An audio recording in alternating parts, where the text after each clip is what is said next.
anything like that, but just based on the laws of gravity and the football gods, right? I just don't think you can turn out another 15-2 season. I mean, it's tough. It's gonna be tough, No, especially the well, schedule.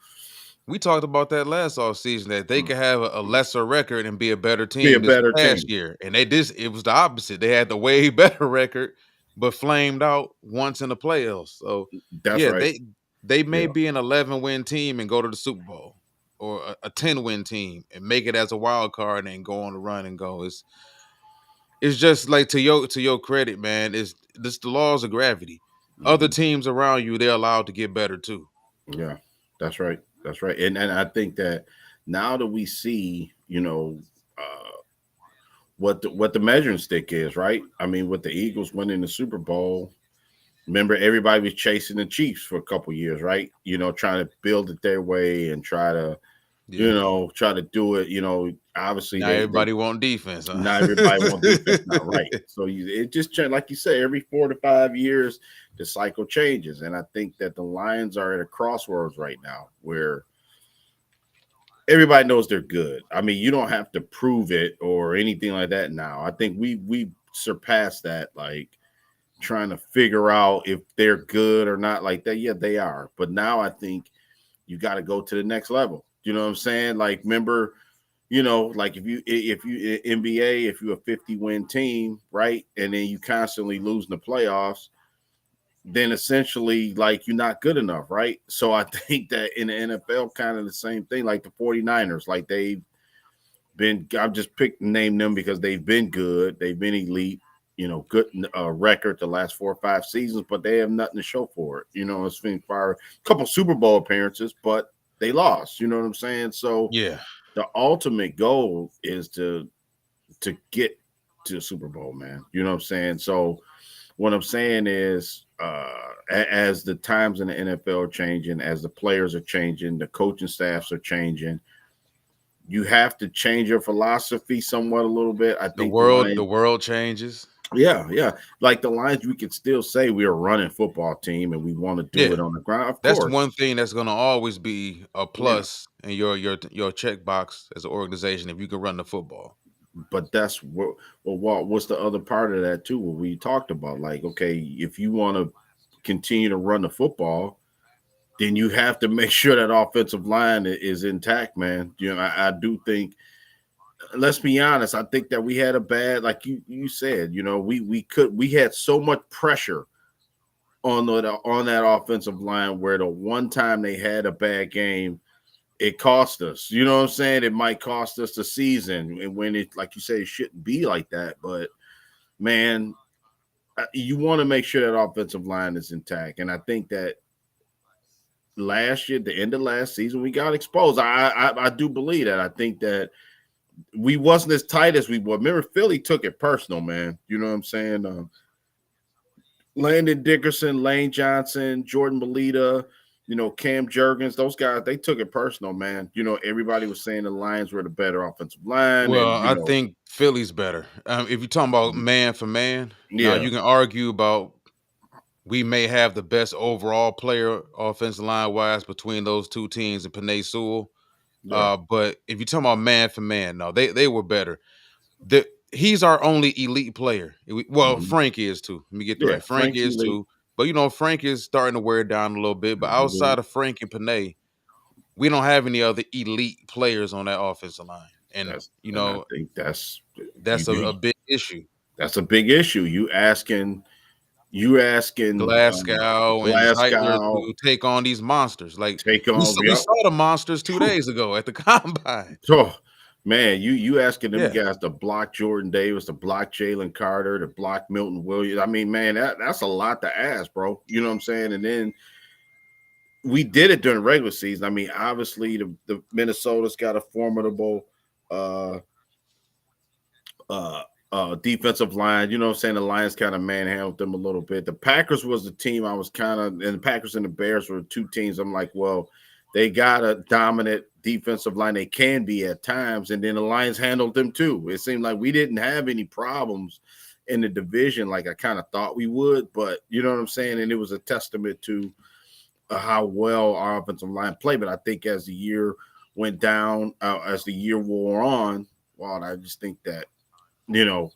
it shows, man. I think you're not going to be given anything like in the NFL. I don't think you get anything by accident. You know what I'm saying? I don't think that you could have a Cinderella team win the Super Bowl or anything like that. I don't believe that one bit, man. I think in the trenches, if you don't have what you need, you're gonna get worn down, and the team's gonna eat you up. You know what I'm saying? And essentially that's what Eagles did to Kansas City in the Super Bowl. I mean, it just they dominated that team, man, and that's what I'm looking for. You know what I'm saying? And I think on the defensive side, I think that we could offensively. I think a Tyler Booker would help. You know what I mean? More and more, I'm liking him. Obviously, Will Campbell. I don't think Will Campbell will be there. Miles Frazier. I mean, there's a bunch of guys. We took Gray Zabel that we've mentioned. What's the Arizona kid? Jonah Samania. Him. It's some guys there, man. Just like last year that you can get and just create a wall for Jared Goff, because I think he needs that. You know what I'm saying? What you think? Now let me ask you this. Now, what you think about another tight end? Am I crazy by saying that we kind of need another tight end? Because James Mitchell he ain't been around in 2 years. I haven't seen. Where's James Mitchell? I haven't seen him. You know what I mean? Is James even on the team? Yeah, he's not even on the roster. Brent DeWitt, you may know. You may know better than us. I don't know, but I know you touched on something that I'm gonna elaborate on a little bit more, and I agree 100%. It just goes into the evolution of football. It's no different from the evolution of a man, the evolution of a woman out here, the evolution of you as a human being, and your constant drive to get better and adjust with the times. It's like we all know that one older family member who still walks to the post office to mail all their bills off. Yeah. Yeah, it's like, no, I'm not touching no internet. Yeah. What is an email? I don't know nothing about that. I don't read no email. You got people who just refuse to adjust with the times. You don't want to get left behind. And we're gonna transition into the combine because the linebacker position is another position, and we talked about this before the video started. You look at the athleticism starting at the defensive line with these defensive tackles. You got defensive tackles now that are defensive end athletic. You got defensive ends that are outside linebacker athletic. Yeah. You have linebackers that are safety athletic. You got a lot of linebackers who there's a decent amount of them in this draft, and vice versa with the safeties that are going to end up playing linebacker at the next level. You got linebackers that are going to end up playing safety at the next level, depending on what type of scheme that they wind up in.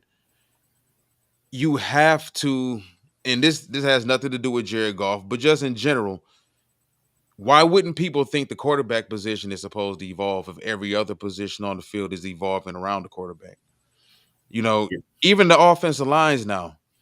Not people, but teams want. What do we hear about Gray Zabel and Miles Frazier during the Senior Bowl?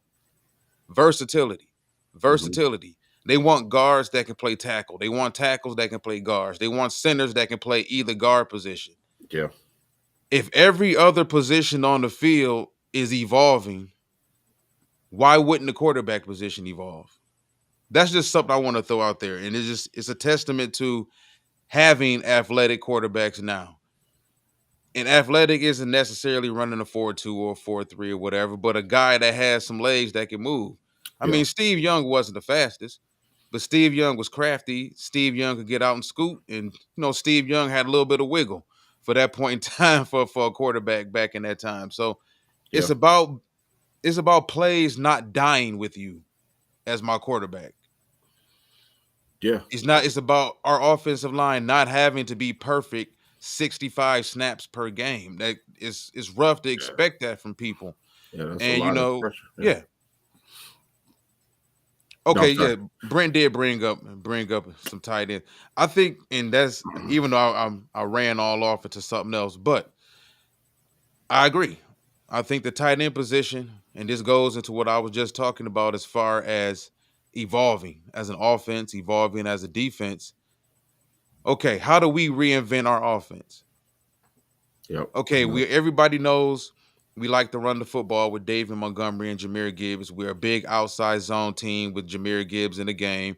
When Montgomery's in the game, we're a big power zone team, and we like to keep everything between the hashes. Not between the hashes, but between the tackles whenever Montgomery's in the game, unless he sees something, he has the liberties to bounce outside and take whatever space he's given.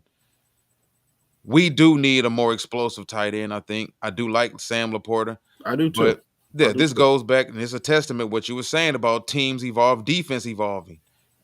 The days of having just one good wide receiver, one good tight end, and one good running back, and you good. Those days are over. Now you need 2 or 3 tight ends that can do multiple things to give you multiple sets that you can put out there to calm down these defenses, pass rush wise. And I agree. I think either in this draft, another dynamic type of tight end or wide receiver. But it all goes back to how the draft falls in front of you once the draft begins in April. Boy, I know. And if for me, I'd be tempted as much as I know we need an elite pass rusher, linebacker, offensive line. Man, I'd be tempted to take one of these receivers, man, because I just want to have the dynamic, the speed, right. I want to be able to just put something out there to just give team fits again. You know what I'm saying? Obviously, we know, the J-Mo dynamic and the Gibbs dynamic. I like that we got 2 home run hitters, you know what I'm saying, on our offense. You know what I'm saying? But, man, if you put a Terrence Ferguson or what's the kid, Helm from Texas, man, I'm just telling you that'll just make everything a lot more smoother, a lot more difficult to cover. You know what I'm saying? Right. It just, I want to have all the bases covered when we out there, man. We I'll ask you about a guy though. What do you Yeah. think? And I'm pretty sure watching Colorado the past 2 years or such, everybody out there has become very sorry about that. Yeah. Anyway, everybody out there is pretty familiar with Jimmy Horn Jr. Yep. From Colorado. Now he wasn't at the combine if I'm not mistaken, but he was at not the combine, but the Senior Bowl. Senior Bowl. He was at the the Hula Bowl, if I'm not mistaken. Was the Hula Bowl? Yeah, or the Shrine game. East West. East West. Because about 4 of them. He was at the East West Shrine game. He dominated there. Now he has an injury history. Everybody knows Brad Holmes feels about that. But regardless of whether it's a 6'4" guy that can run a 4.3 or it's a 5'9", 5'10" guy that can run a 4.2 or 4.3 or 4.4 or very shifty, we need somebody else, I think, that can get out there and make plays. More of an in-between wide receiver. Because remember, we talked about Amari Cooper. We talked about Amari Cooper a few videos ago. And possibility of getting Amari Cooper for maybe $13 million a year. I know Fidel brought that up on the show. We need another threat out there. Because some of the concerns you and I had about, not necessarily concerns about Amon-Ra St. Brown, because I think he's typecast in a good way. We know exactly what type of wide receiver skill set wise Amon-Ra St. Brown is. Yeah. And we accept that. But you still do, it's like, if it's not a gadget play for J-Mo, and that could be just a testament to what Ben Johnson liked to do offensively, but it's like, if it's not something with J-Mo, it's nothing explosive. Yeah. And we just need to get out of that realm. I think as an offense, we do need to become more explosive. We do need to become more versatile. We do need somebody else out there in the perimeter that can make plays outside of just Jameson Williams, because we know what Amon-Ra St. Brown's route tree for the most part is. So I agree with you 100%. I think tight end is just all based upon how the draft falls in front of us. Falls, right. Yeah. Absolutely. Of course. And, and the defensive line is another area. Absolutely. That's got to be addressed, man. You know what I'm saying? Whether you get somebody inside out, we need both inside, outside, and linebacker, in my opinion. Now, I don't know. Now, I wonder if Kelvin Shepherd, if we're going to play more 3-4, or if we're going to play 3-4, we're going to play 4-3, we're going to play, a 2-5 set. You know what I'm saying? It just depends. I don't know what his philosophy is. I like that he's the defensive coordinator. It's gonna be interesting to find out because Mhm. a lot of times the direction defensive coordinators go in, first time defensive coordinators go in is usually based upon or favorable to what position they played. I mean, Aaron Mhm. Glenn was a 4-2-5 guy. He was a former defensive back. Mhm. Kelvin Shepard, former linebacker. He may be more favorable to a 3-4. I personally am. I Mhm. just think that Me too.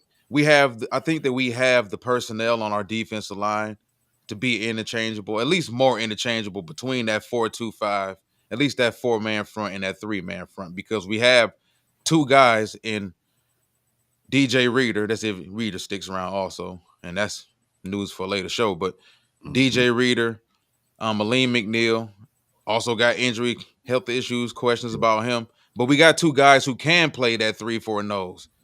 And then Aleem can also bounce outside and play 3-4 in. He's done it before. So it seems like the direction the league is going in, you want to get more physical, athletic Athletic. linebackers out there Yeah. who can cover as well as blitz and give you more blitz opportunities. And that could be a transition into a guy like Mike Green from Marshall, a guy I Mhm. think that, has become a very, very big name, hot name around here as well.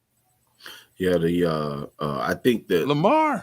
I think the length. I think a lot of these guys that are top guys are going with the length now. You know what I'm saying? And I do think that's important to have you know uh the length, the distraction, the quickness, the long arms, to be able to just like mush a guy in the dirt, hurdle the guy, and still get to the quarterback. I mean, you know what I'm saying? I mean, that sounds like a lot, but like you say, that's what it's become. I mean, because these guys are so big, so fast, so strong, more so than ever, man. And I think that the big in stature, like I remember like Alden Smith, it was a guy I was a really high on back, and it never kind of really came out. He never was really a hell of a pass rusher or anything like that. He had all the tools, The hell he sort of wasn't. that, sort of, Remember, he was. He just had yeah, the other stuff going on upstairs. But no, he was a hell of a yeah, player. You ever notice like it seemed like some of those mentally issued players seem to be the most talented. Like hell yeah, Titus Young was really, really good, man. yeah, When he was on the field, but it was the off the field stuff and the yeah. mental stuff that was ultimately his downfall. Now, what about it's a linebacker. Now they really hyping up this Jay Higgins from Iowa. I Mhm. know Iowa's got a good track record with linebackers and stuff like that. Obviously, we took Jack Campbell to a couple years back, but he's a guy that kind of for me was kind of under the radar. I know you and Joe covered the Big Ten, and it was a guy that I kind of got to get familiar with. He didn't really look that fast compared to like a Nick Martin or Bam Martin Smith, or you know what I'm saying, just some other guys that I put kind of ahead of him. So he was just a guy that was tops in the Big Ten, but I kind of got to get a little bit more information on Jay Higgins, kind of watch him a little bit. I'm So an he's honest guy. I don't know much about him. yeah, And he's it's one of interesting. those linebacker classes where it's just a bunch of Yeah, like remember I mentioned at pre-show Kane Madrano, right, yeah, from UCLA. Okay, he ran 4.46. I think that was the best linebacker yep. time. I compared that to, I always try to compare the notes to Peyton Wilson, got drafted. He was the top linebacker last year. Pittsburgh drafted him. I think he was 98 overall. So I mean, I'm looking at it where maybe that's a third round grade on him. Madrano doesn't look like the biggest guy in the world, but he just fast as hell, that type of thing. I don't know. For me, I want more bigger, stronger. Like Jack Campbell fits the mold of today's linebacker to me. You know what I'm saying? A guy that can play. I think Jack can play more 3-4 too. I think it may benefit his skill set a little bit better. You know what I'm saying? Because he's a good Definitely. tackler.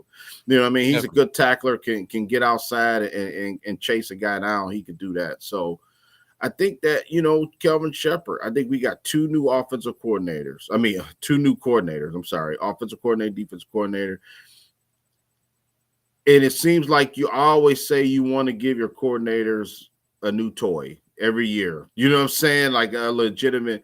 So you gotta believe that, like you said, man, with Kelvin Shepherd taking over, you gotta believe we will get a guy at least, that he could No, they work with. guaranteed to give. They're Yeah, gonna take at least one linebacker. yeah, that he They are. could he could mold. This is his guy.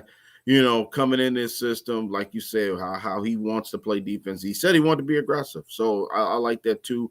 Nick Skurton is another guy. Skurton, sorry if I'm not pronouncing it right. Another guy, super quick. I wanted to see him run and do his drills. I like Nick. He can get to where he needs to go out there. Super athletic as well. All of these guys, the athleticism wall is through the roof to me.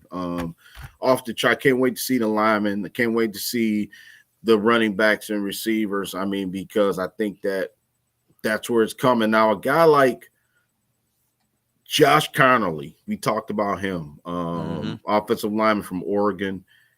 I want to see because he's projected to be around the area when we draft, and I've seen a couple mock drafts got us pegged to him. I don't know about Josh Connolly if he's a guy you might. Yeah. I don't know if he's more of a like a bigger, non-athletic, just a big guy and non-athletic, or is he more like I'm sorry, not him, but more. I think he's more in that Kelvin Banks mode. I Okay. think him and Kelvin Banks probably both will be guards at the next level. Okay. Because they also had what's the kid from Ohio State? Donovan Jackson. Well, I've seen a couple guys had us taking Donovan Jackson from Ohio State, which I'm not opposed to taking offensive linemen, because we said at the top of the show, man. I think that a lot of people want to shrug it off and think we good at that spot, man. But we could use a nice, strong, athletic guy who can hold his own, on up front. So. Especially on the right side, the left side. So, yeah. But we go ahead and just break down those linebackers a little bit more. Yeah. To your testament, as far as the athleticism, they had 8 guys run sub 4.6, which is crazy. Yep. 8 linebackers run under 4.6. You got Smile Mord, Smail, yeah, Smail, the kid from Georgia, right? Mondon, yes, Mael Mondon Jr. There we go. 4.58. Demetrius Knight Jr., South Carolina ran 4.58. Carson Bruner, Washington ran 4.58. Yeah. And you got Nick Martin from Oklahoma State, guy who I do like a lot. Woo, 4.53. Yeah. Danny Sutton from Oklahoma, man, is the name that. Yeah. Danny started before this past season. Danny was, I believe, in the top 30. He ran 4.52. Jahad Campbell from Alabama interviewed with the Lions over the past few days. He ran 4.52. Eugene Asante, linebacker from Auburn, 4.48. And you mentioned Kane Madrano, linebacker from UCLA, ran 4.46. So that's a lot of speed out there. That's a lot of speed. And if you talk about Jahad Campbell, I think Campbell, he's a guy that honestly probably is on the board from them. I don't think there's any smoke and mirrors with him. I think he's a guy that goes to a school that they're very favorable towards. If you're talking about adding another playmaker in that front 7, it could be a defensive tackle. It could be an edge rusher. It could be a future running mate for Jack Campbell and Jahad Campbell. And I think Jahad Campbell is a completely different complement to what Jack is. Like, Jahad is another big, physical, athletic linebacker who's going to get out in space. He's fast. You can see that. And this is why a lot of teams want faster linebackers today. Now, when you play that 3-4, now all I need is a big, solid nose tackle. You want big edge rushers between 6'5" and 6'7". 6'7" typically is going to be the limit for that, between 260 and 280. And then you got those big, fast, athletic linebackers who can also get sideline to sideline. That's how you suffocate teams within the 3-4 from being able to run the actual football. And this is the only issue I have with this linebacking class. Prior to the combine, Jahad Campbell was the only one that was projected to be a first-round pick. And he was projected to be like a late first-round pick. What worries me is when you see these type of athletic performances at the combine, then all of a sudden linebackers who you watched film for the past 7, 8 months on, who you had third round grades on, now they become mid second round picks. Now they become early second round picks. Sometimes some of those guys become late first round picks based off of athletic showings.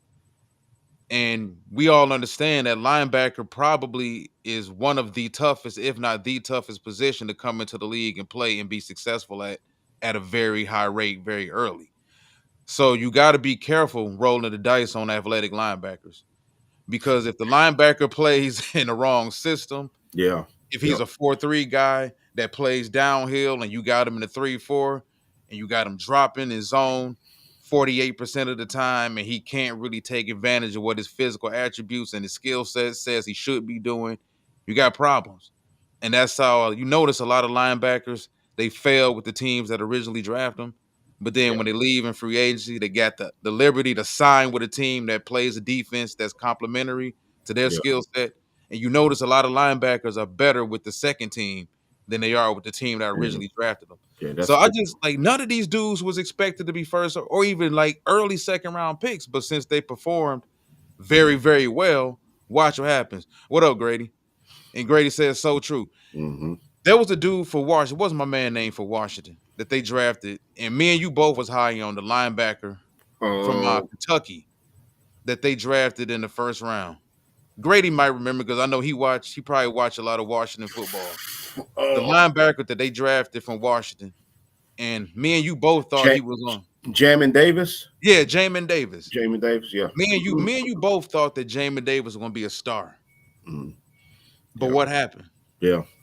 They put him in situations that were not conducive to what his skill set was, but he looked better this year. And why does he look better this year? Because he Yeah. played under a different defensive coordinator. He played under what's my man name?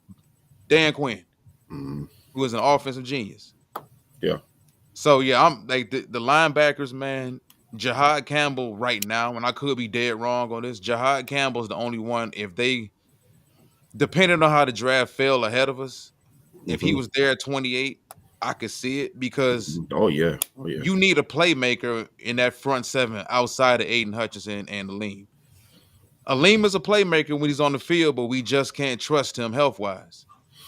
Nick Martin looked good, man. Nick Martin Yeah, looks like dude yeah. looked like little Roquan Smith out there. I mean, to me, that's a name I got. I always pick 7 or 8 guys I watch from the trap from the previous year, and that's it. Nick Martin from Oklahoma State, man. That's a guy I'm gonna be watching him. Demetrius Knight Jr. His quickness jumped off the page, jumped off the screen to me. That's another guy. And Jahad Campbell, I agree with you. Everything he said, he is the best one out of the bunch to me. But like I said, it's just, Teddy Buchanan is a guy I'm starting to kind of like, kind of taking a liking to. Can watch him. Landon Jackson is another guy from Arkansas. Not necessarily a linebacker outside. I think he's gonna be a pass rusher. In the NFL, I think Landon Jackson, he plays with his hair on fire, man. You know what I'm saying? And literally just trying to get to the quarterback. So he's another guy I'm watching. James Pierce Jr. I was thinking maybe you ain't getting James Pierce Jr., dude. That kid's a top 15 pick. So it was the reality set in. His workout lines ain't getting him. That's James Pierce, my guy. I was gonna do my Dude, next video. Pierce might be a top 5 pick. Yeah, James Pierce is that That's guy. how valuable the edge rusher position is. Yeah, But he's another dude, going back to what we was just talking about. yeah, I think he's a 3-4 outside linebacker. yeah, yep. That you can He'll now if you're gonna play him in a 4-3, and some people felt that Will Anderson was a 3-4 linebacker outside, and that was it. They didn't think he was big enough, physical enough, or didn't have enough anchor to really play with his hand in the dirt. He proved yeah, for Houston that he can do it. yeah, So my only concern with James Pierce is the weight and the play strength. It was never the athleticism. He can damn sure get after the quarterback. That's oh obvious. man, But he's yeah, amazing. he can Oh, do that. He can do that. fantastic. But when you go back, you watch the film on James Pierce, and you know me, I'm big on competition. he was better at what his deficiency kind of showed 2023, 2022, Yeah. and 2024. But against like that upper echelon competition against the JC Lathams of the world and some of these other tackles he went up against the past couple years, he got washed out. So Hmm. it's obvious that like if you can get your hands on James Pierce, he's not the most stout, powerful guy. People make the Von Miller comparison. I get the Von Miller comparison, but Von was strong as an ox. So like you still need to be strong as an ox at 242, at 250, at 255. You can't be just purely athletic. But yeah, Yeah. James Pierce he's a top 5 pick, top 10 pick for sure. But we never know. He might Jay, come down to Brad will do it. Well, we never seen Brad do it for defense. We seen him trade up for offense, but is what there about somebody you think he would go after defensively? Like, yeah, that guy is the guy for us defensively that can really turn us around over the next 7, 8 years. yeah, I think he's got to remember. Brad Holmes said last year, 2 years ago, when he took Jack Campbell and Gibbs, he said those two guys they had them high on their board. So I just try to go off of that type of player, that type of the attributes that those guys bring. Obviously, we probably ain't gonna take a running back, at least not early. You know what I'm saying? So forget that. But Jack Campbell his range is, it's about five guys. That's a very good question by you, by the way. Mike Green is a guy, he's got that.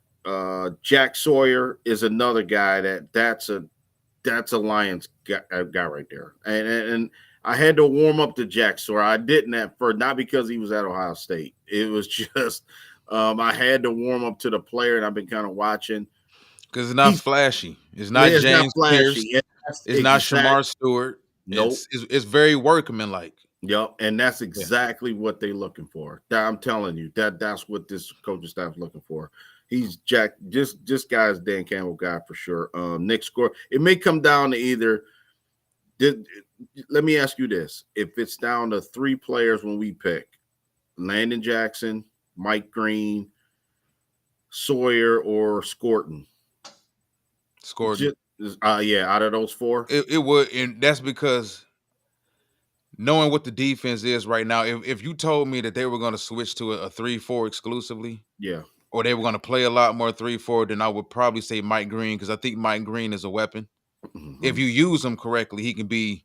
He Yeah. has that type of talent. Like that, was it 17 sacks and we had like 33, 32 hurries and like that's Yeah. not an accident in Division I football at all. Yeah. Now he was kind of like freelance. He was a freelancer a little bit at Marshall, Yeah. but if that's the case, I'm not gonna fault him for that, and I'm not gonna fault Marshall for it because if I can use you as a chess piece and just Yeah. move you around and let you freelance and use your instincts, and your ceiling is 17 sacks for me, I'm happy.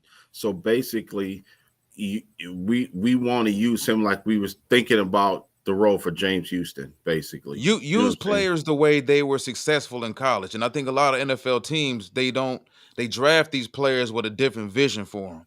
I know you did this in college, and this was why you were successful, but I'm going to put you in my system, and I want you to do this and do that.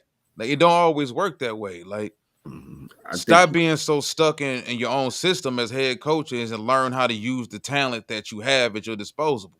And yeah, I like Mike Green. I like yep, him. I do too. Pure passer. I like him because he may not be the Violent. best tackler, but he's a pass rush. That's what we need. Well, we don't need a guy who's timid as hell. We need somebody who gonna listen. I'm out here to get I'm after out here the to get quarterback, after quarterback. That's exactly what we need. You know what I'm saying? We don't like need a Michael guy that Parsons was. we got guys in the middle. We got linebackers who sure-handed, that can tackle, run people down. We need somebody that's going to put some pressure on the quarterback, man. So for me, I was going to say Nick Scorton as well. Followed by Mike Green.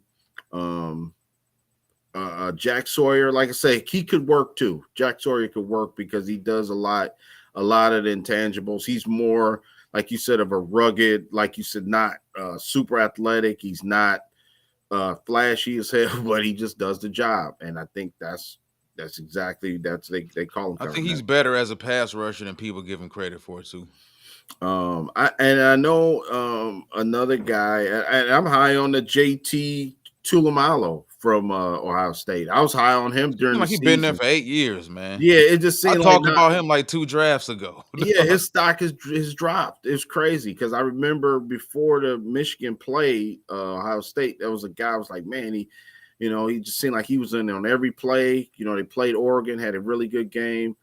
But yeah, he's dropped. The other kid from Ole Miss, Princely, you Yeah, Umanielian. It's another guy. I'm horrible with names, I'm gonna man, go with with you last with names, but yeah, but that. that he's another guy that's kind of his stock is kind of dropping a little bit. Like Mike Green kind of bogarting his way up and pushing him You down know a little why? bit. So You know why? And I'm because we're gonna transition to these defensive linemen because Shamar Stewart yeah, had like a epic NFL combine, and we said this was gonna happen. And this is like comparing him and Nick Scorton. Because you got Shamar Turner also. So Texas A&M has 3 defensive linemen that are yeah, probably gonna get drafted with the top 60, top 55, 50 picks. mm-hmm. Nick Scorton, when you watch Nick Scorton on film, he passes the eye test. He's obviously the smarter, better football player. But Yeah, when you see Samar Stewart, you see 6'5", you see 280, you see super fast in the 40, you see explosive athlete. But when you watch it on film, that doesn't transfer. yeah, So you find these type of situations. Remember, they had the same questions about Mason. What's my name? Mason. The Mason that went to LSU last year that came out with Makai Wingo. He was the guy who I forgot who drafted Mason, but he was the guy with all the physical measurables, the number 1, number 2 overall recruit, mm-hmm. but didn't look like the better player. Makai Wingo was the shorter guy, didn't have all the physical measurables, but looked like the better player on film. I Yeah, think Nick Scorton is the better football player, but Shamar Stewart is going to get drafted yeah, way over what he should, simply because people are going to see the physical attributes and the ceiling for that matter. Uh, Even like for Detroit, if Detroit he won't be there at 28. Let's get that out of the yeah. way. Right. Somebody's going to see Shamar Stewart and they're going to see, well, I can turn him into Julius Peppers.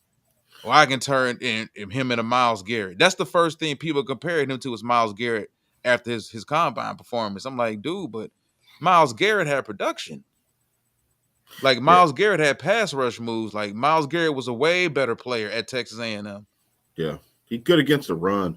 Shamar Stewart was 6'5", big strong kid. Yeah, I mean, absolutely.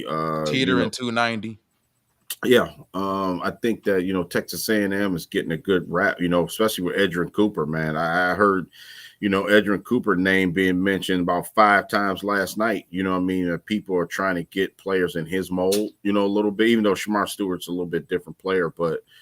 Yeah, I agree with you because according to Draft Buzz, they got Shamar Stewart ranked number 3 behind Pierce and Abdul Carter. So, like to your point, he is gonna be within the first 2 rounds, easy. You know what I'm saying? He'll be late first round, early second. And somebody might drive. Like, what if he went to like Philly or something? You know what I'm saying? And just Philly continues to just collect players like him and his I'd be mold. surprised if he went to Philly. That means he fell past us. Mm-hmm. So I would be surprised considering the fact that Dan Campbell, that was his alma mater at Texas A&M. From everything I've heard, he's still close with the school.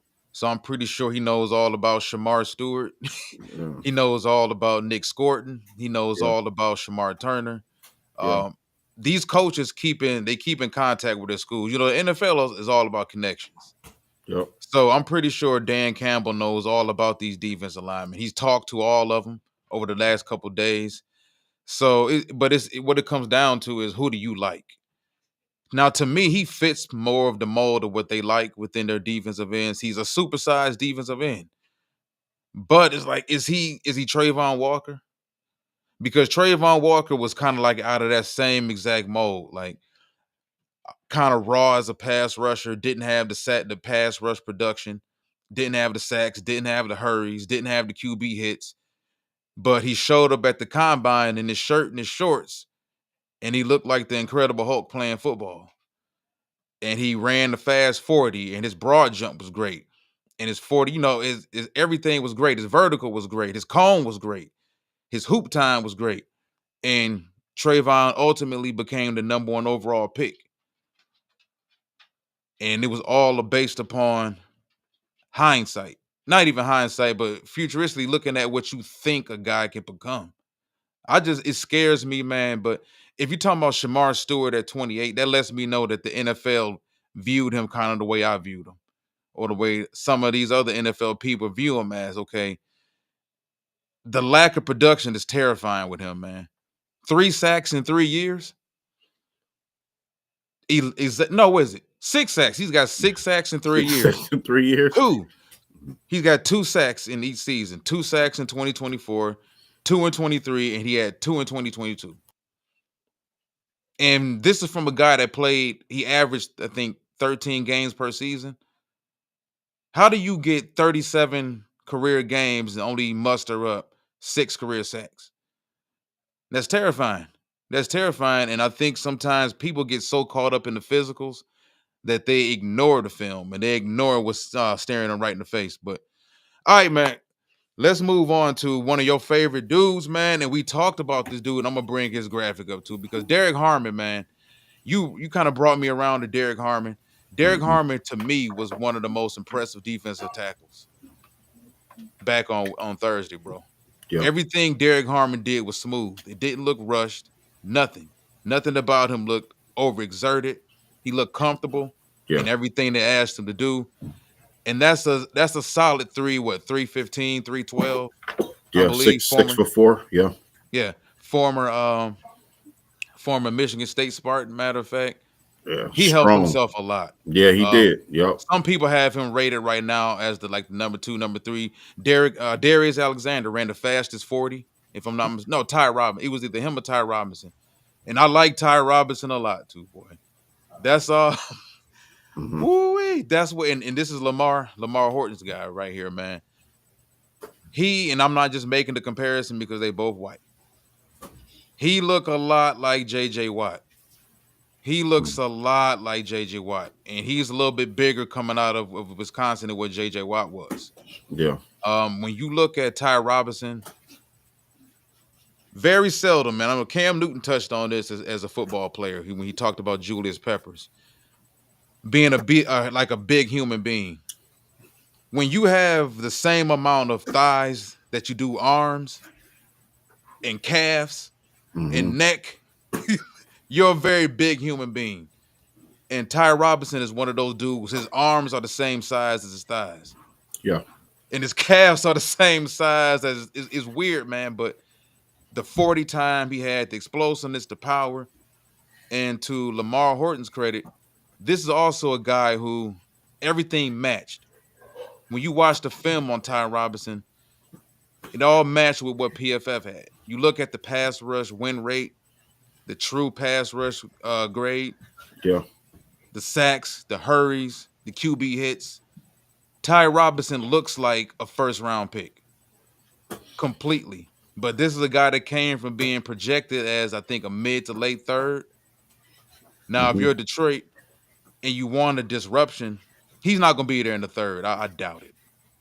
And it's similar to what Braden Fisk was last year. Like, Braden Fisk started out as a late second-round projected pick, and he blew up the combine.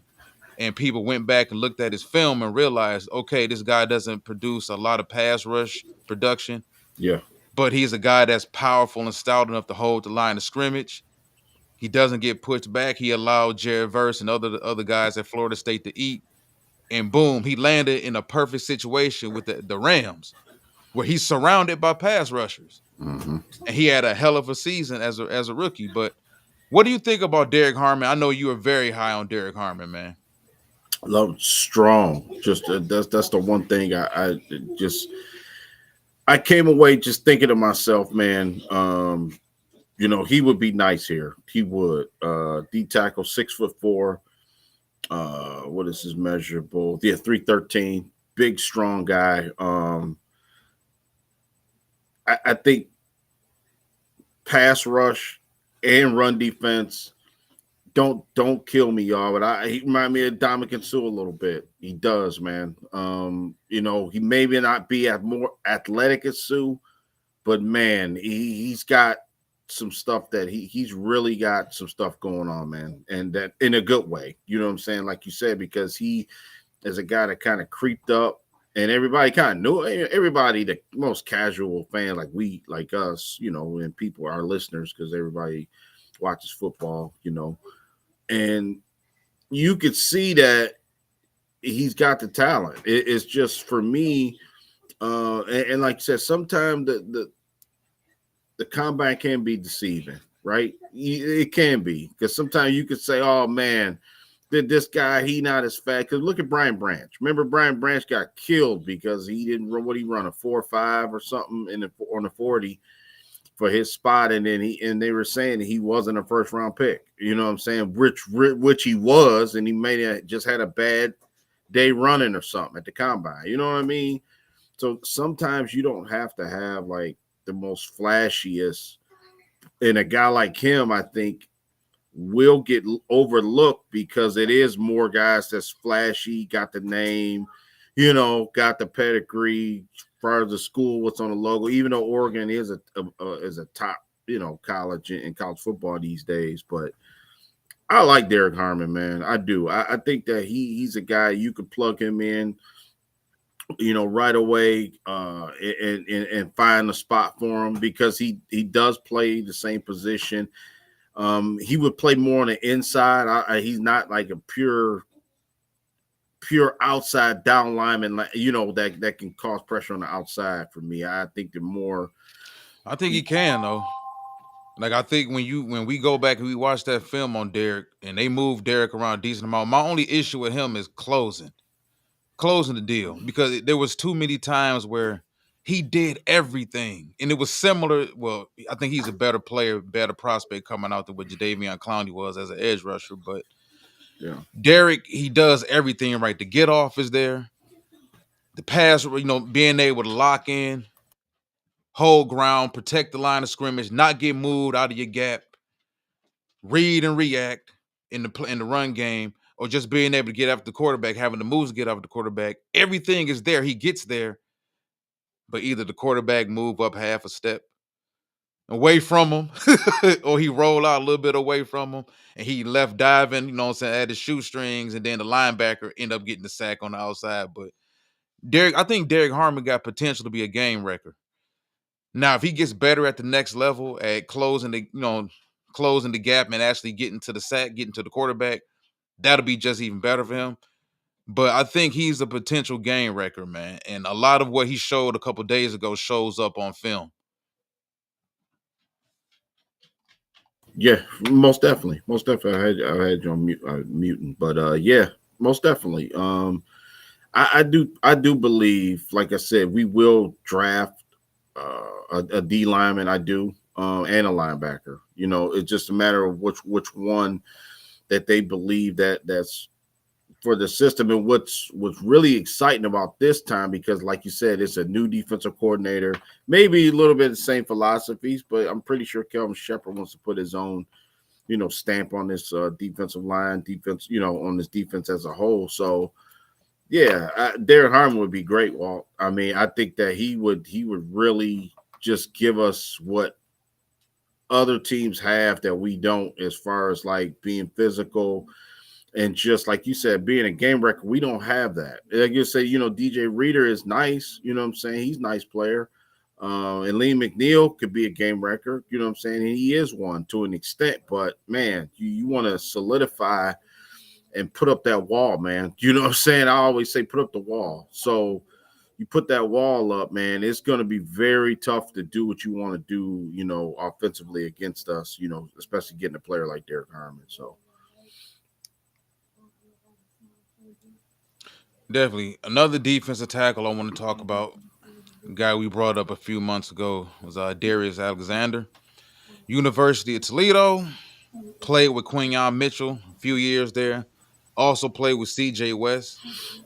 Oddly enough, another guy that's coming out of that program, well, came out of that program and transferred over to Indiana. Matter of fact, so he's played with some NFL level talent.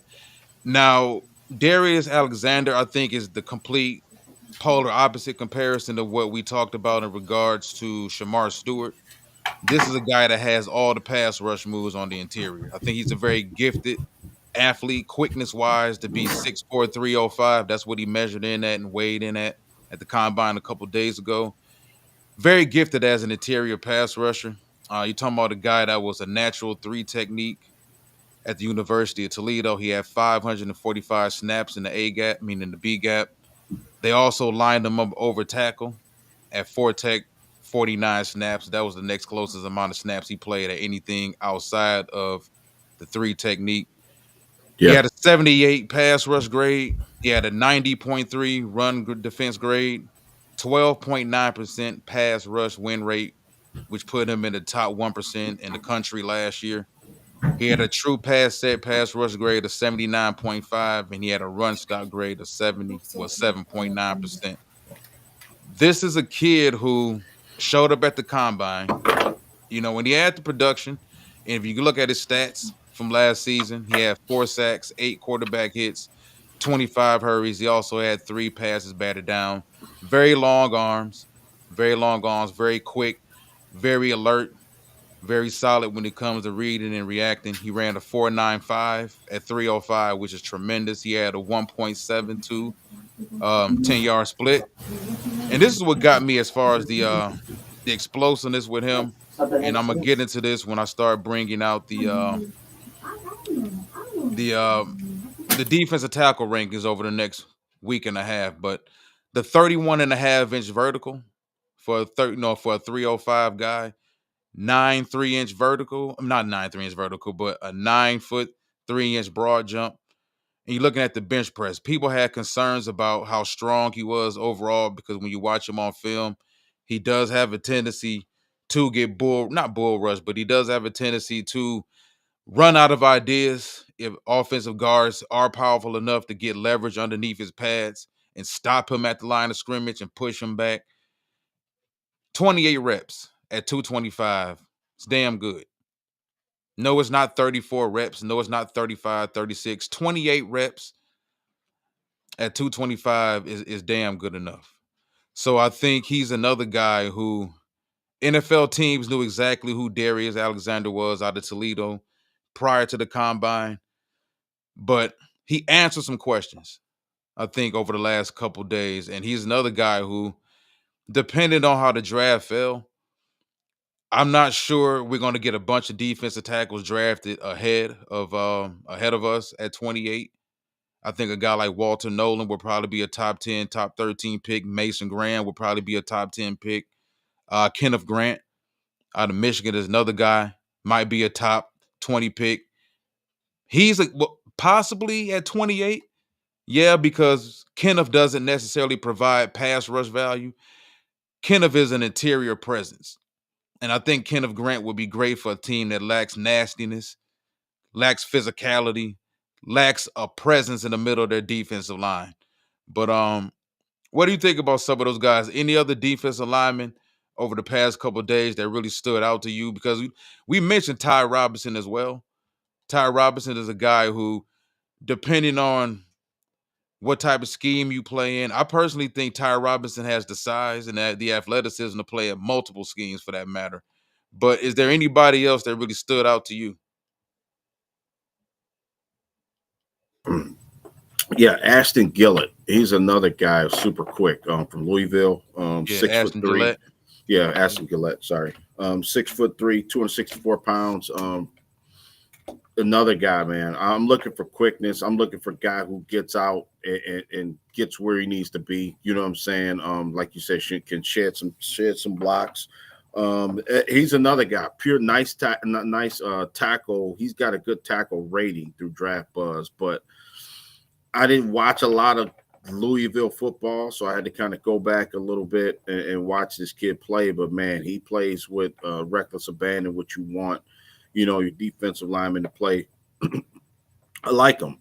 He's versatile. That's another thing. I think the versatility these days is a must. I mean, I don't even think you can play in the NFL now if you can't play multiple positions, man. Especially if you're either on the outside or a linebacker, or you can play safety, you can help out linebacker, stuff like that.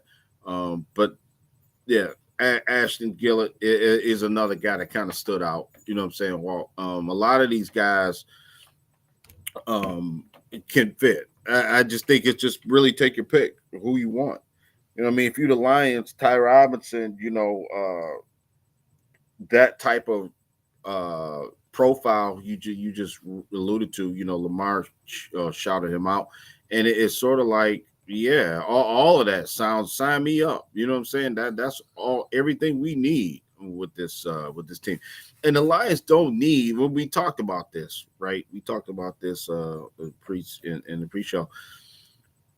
The Lions are to the point where we know we're a good team, and we have a good team, and the talent we have on this team has been accumulated through the draft, through past drafts, right? The last couple seasons.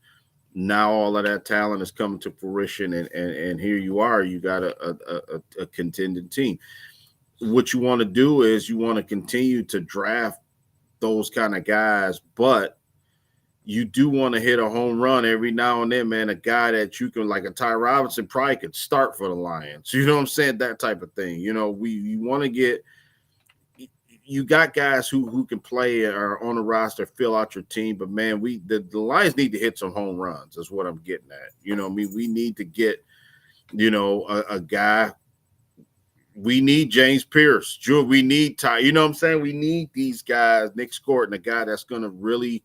Shamar Stewart, Derek Harmon, an impact player. Because if you don't, can't see the Chiefs going to draft them. The Eagles going to continue to draft these guys. And those are the teams. It seems like that constantly, doesn't have that issue of not having a pass rush or not being able to, get off the field. And it's like with this team, with this Lions team, is constantly.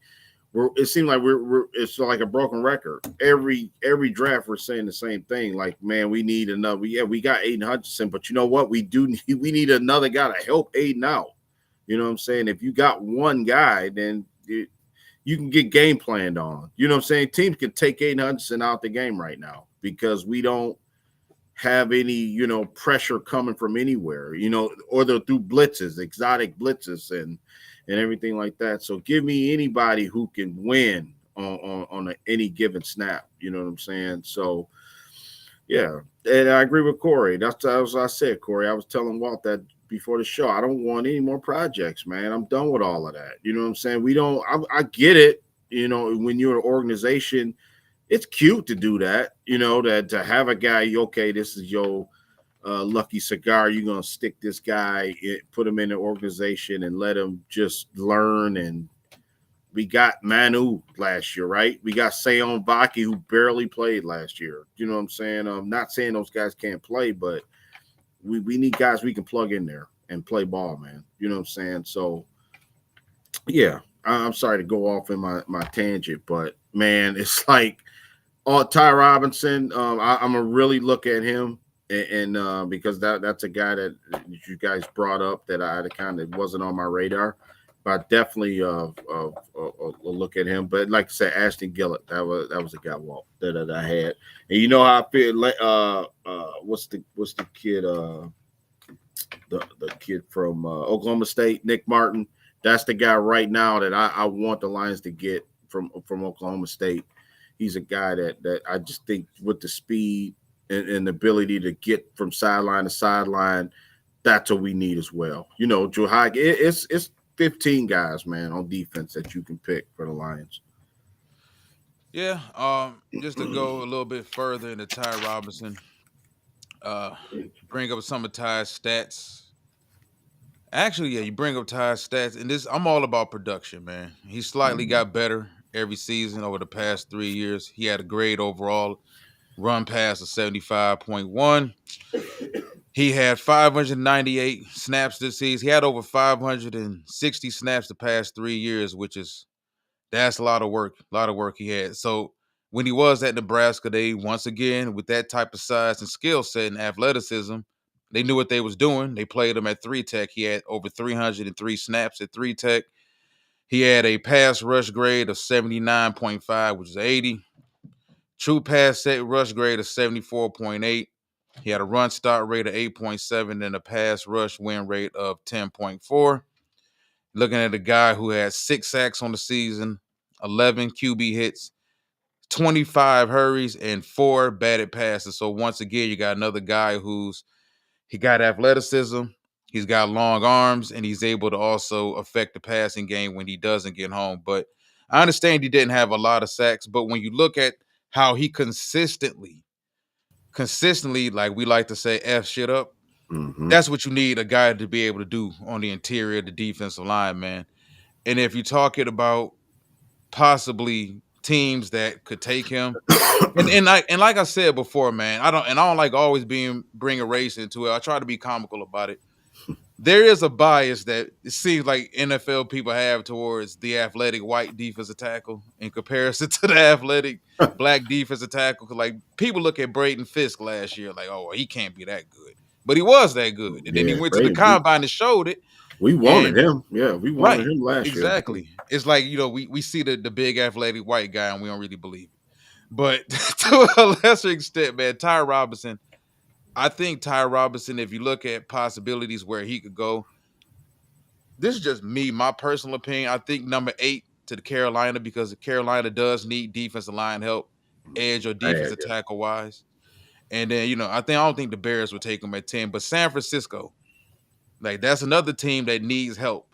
They need to get a little bit younger on the interior of their defensive line as well. So, Yeah. we touched on a few defensive tackles, a few linebackers, just kind of recapping what everybody saw over the past couple of days. Not so much, we didn't too much get into the tight ends for that matter, but definitely I think anything positivity wise that we had outlook wise as far as the defensive tackles and the linebacking cores. Not so much the linebacking core. I'll just say that because we didn't have like really high expectations out of the linebackers heading into the combine. Yeah. We saw some very athletic performances, but as you and I discussed early in the show, it's just a crapshoot with the linebacker position, man, because when you watch film on linebackers in college, you may walk away with a lot of concerns like, what the hell is he doing? Why is he doing this? Why is he doing that? And then you realize, well, it wasn't his fault. Yeah. He's being misused in a bad system in college. And then they show up at the combine and they athletically jump off the charts. So you get kind of conflicted. You just don't know with linebackers. Like the guy I saw for 3 years at Mississippi or Oklahoma or Michigan doesn't look like the guy that showed up at the NFL combine and worked out for me and interviewed and showed me how smart he was on the chalkboard with multiple defenses. So I think the linebacker position is a position where you kind of drafting off instincts, like what you think a guy can be within your defense. Very seldom do you see those generational type of linebackers anymore, especially if they don't bring pass rush versatility. They're right. That's right. I agree with you, especially Corey Patterson. I was just trying to be funny about it, man. But we don't look at the white athletic guy the way we look at the black athletic guy, kind of.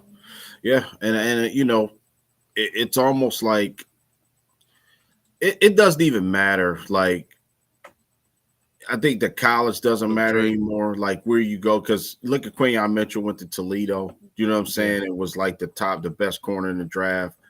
You mentioned Braden Fisk. I think Fisk, didn't he transfer? Wasn't he? He was from here. He went to Central. He went to Central. Okay, he's a Central or Western. He went to one of those. Went to Western. Went to Florida State. That's right. Yeah. So I think that, man, the talent is so broad. I mean, man, the melting pot is so broad in talent. I think it's just, now you seeing like a run on like Sewell. What's the kid from BYU, Walt, that got drafted by the Chiefs last year? Sally Mateo, I think his name is. Remember from BYU? He went in the first round last year. Now you got Savanania, from Arizona. Another guy, offensive lineman, big, strong kid. So to me, it's more the scouts got to do their job more than ever. I think because you can, like you said, you can have that guy from Toledo. I see this kid from Kentucky. He's got the fastest time. Maxwell Hairston Maxwell Hairston, yeah. made himself some money. Made himself some money from Kentucky, bro. He's a Kentucky corner, electrified the crowd. This Stuff what like that. those who can do, bro. Yeah, Those who can show up and do it. yeah. If I'm fast, why wouldn't even Jameson Williams? Like Jameson Williams before that ACL injury at Georgia, against Georgia, he was gonna leave early anyway. Jameson said that he intended to show up at the combine and run. You know why? Because he can run. So those who can do. And Maxwell showed up and he did what he did. We got Bond today. Bond said, "Man, I'm gonna do better than that." I can't wait to see Isaiah Bond today, man. That's my guy. Yeah, Him, buddy. I like him, Matthew Go. I like both them Texas guy and the tie. I like all and Matthew Blue Golden. Yeah, Matthew Golden. I like the running back Blue, and I like Gunnar Helm. I think Texas got it going on, man, on offense. And Kelvin Banks, they had a really good team. And then what's the kid? Another kid. They on the defensive line, Sorrell. I think it's been Baron Sorrell. And Alfred Collins. That's another guy, Walt. Alfred different, man. Like the way Alfred move, but he got it. Like that's a 6'5", 325. Like that's a different type of 325, bro. Like that dude is all muscle. Yeah, he don't even look right.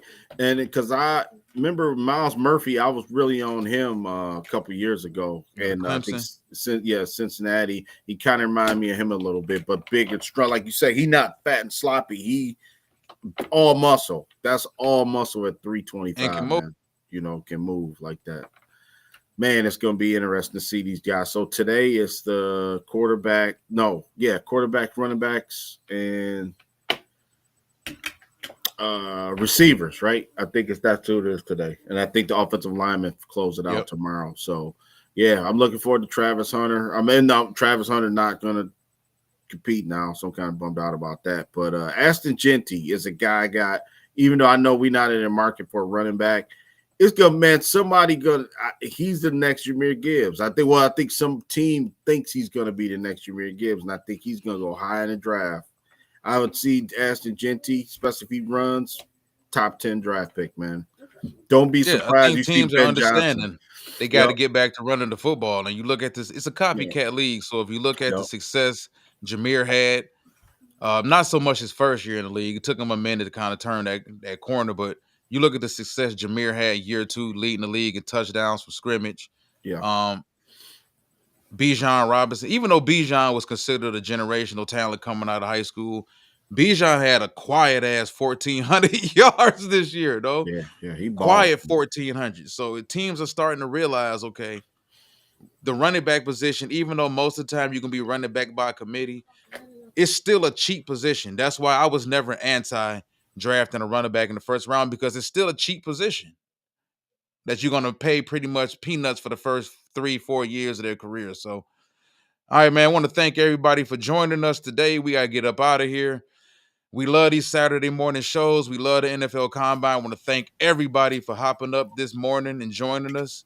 And as this man mentioned, we got quarterbacks, running backs, wide receivers today. Those are 3 positions that, for the most part, don't affect Lions fans as much, although you can make the argument that this team could possibly draft a wide receiver at some point in time. But it's still good to know all of these players, because you never know. Some of these guys will be undrafted free agents, and the Lions will potentially sign some of these players a week after the draft or the day after the draft. So, like I said, we got offensive linemen on Sunday. I know a lot of Lions fans are very interested in that. You and I will be watching that. Maybe we can get back with these people tomorrow, wrap up the combine, wrap up the weekend, and officially get ready for the NFL draft. And we got pro days coming up in a couple weeks as well. So we don't have a lot left heading into the NFL draft, but we getting our minds made up over the next few days. So Facts. Want to thank everybody for joining us. Enjoy the rest of your Saturday. One Pride.